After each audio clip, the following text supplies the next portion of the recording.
everyone, my name is Amanda and I'm the Fun Size Reader, and today I wanted to talk to you about the second book in the Gilded Prisoner series by Raven Kennedy, which is called Glint. I read this one on Kindle Unlimited. The whole series is on there so far, and I really liked the second one compared to the first one. So I think in my first video, I gave the first one 3 stars, if I'm remembering correctly, and there was like a bunch of trigger warnings and things that I told readers that they should be aware of. I did have some people kind of reach out and say, hey, have you read the second book yet? Is this something that I should start? I've heard the first one is hard to read. Without starting with spoilers, I wanted to kind of just say that the second book is very different from the first book.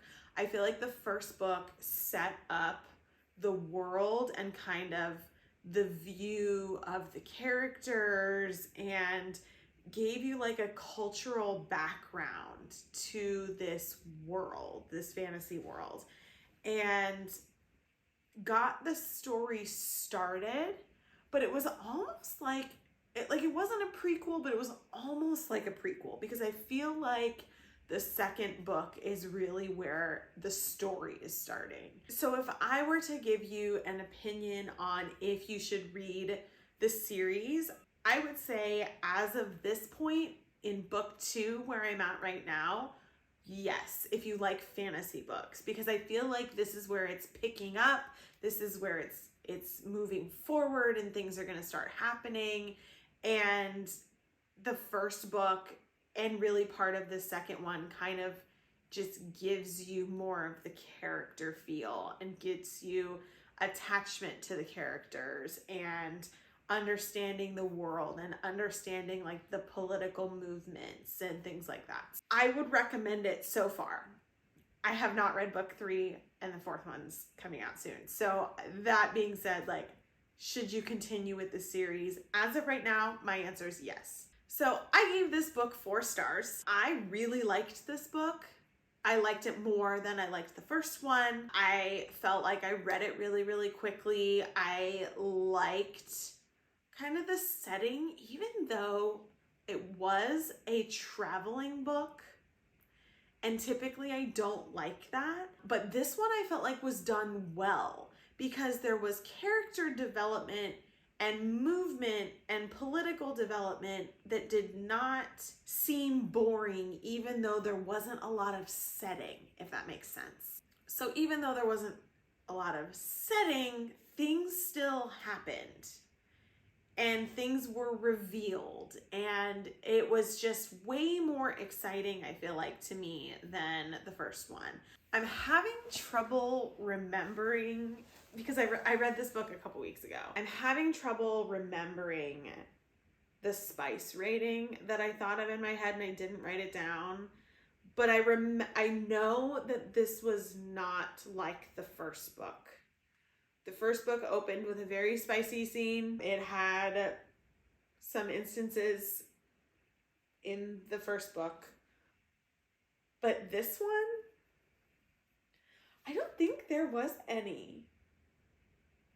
I don't think there was any. So if I'm giving this a spice rating based on just my sheer memory, I would give it a 1, because I don't want to give it a 0, because I just don't remember. I just don't remember. So I think I'm going to stick with 1 on this one. I'm really digging deep into the memory here, because I've read quite a few other books in between, and I was dumb and didn't write down any of my ratings. So I'm digging deep, but I may, if I remember something, or if I start reading the next one and something comes back to me, I may amend this in the description. But that's what I'm sticking with for now, is just 1 chili pepper, because I'm really trying to remember, and I don't remember. So we'll stick with that for now. So at this point, I'm going to talk about spoilers. So if you don't want to hear any of my spoiler content or comments about spoilers, check back after you've read the book, and then we can chat about things. I will say right off the bat, I called it. I know it was like the big reveal at the end that Commander Rip was the dead king, or the dead king. What do they call him? I don't remember. But the king was Commander Rip. I knew it. I knew it. There was no other way that this could work out for me. Like, I knew that that was going to be it. It didn't feel like as shocking of an ending as I wanted it to feel, because I just deep down knew that that's what was going to happen. But I'm happy about it. I'm happy that it happened. I wanted that to happen. I wanted there to be more connection, you know, more reason for them to be together, especially since he was, you know, delivering her back. I don't remember when I called it, but I knew for sure when he said, like, I can try to make that happen or something, when he said, do you want to stay? And she said no, which was sad. But the sexual tension, like the tension between them, I'm like, come on, something happened. Something happened. I mean, I know there were like kisses and stuff, I think, if I remember correctly. I don't really remember, but the tension, man, like, I'm looking forward to what is going to happen in the next book. I also really love that we like got more of Arin's backstory. Obviously, we knew she was some sort of magical thing because of these ribbons on her back that she can control, and we were finally told that she's a fae, which is what I wanted and what I expected. But I love that, like, we are getting other characters in like the group. I don't know, I feel like this little gang is forming and I love them. But I do think, remember her guard from the first book? Can't remember his name right now. I think it starts with a J. But her guard from the first book, the one that went missing right before like the raiders captured them, I feel like he's in on the plot.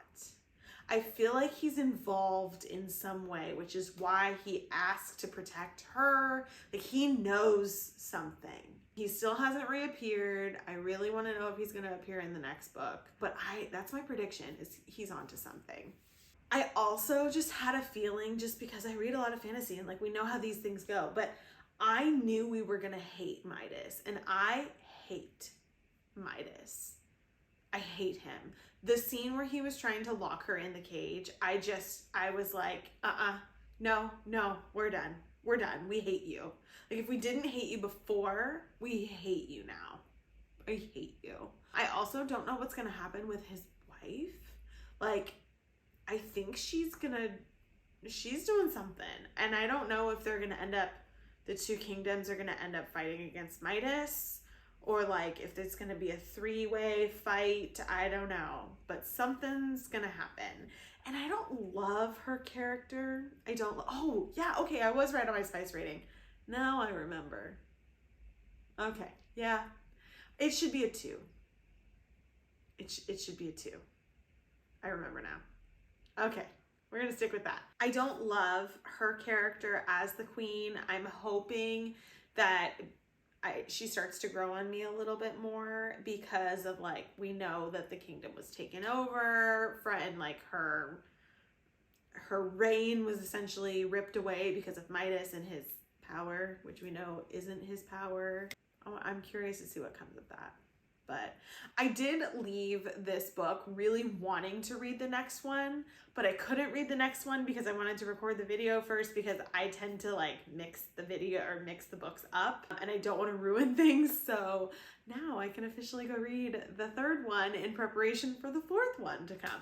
I'm pleasantly surprised by this series so far. I definitely will continue reading it. I love that it's on Kindle Unlimited, but if you want physical copies, because the covers are absolutely gorgeous, I will put the link in the description down below.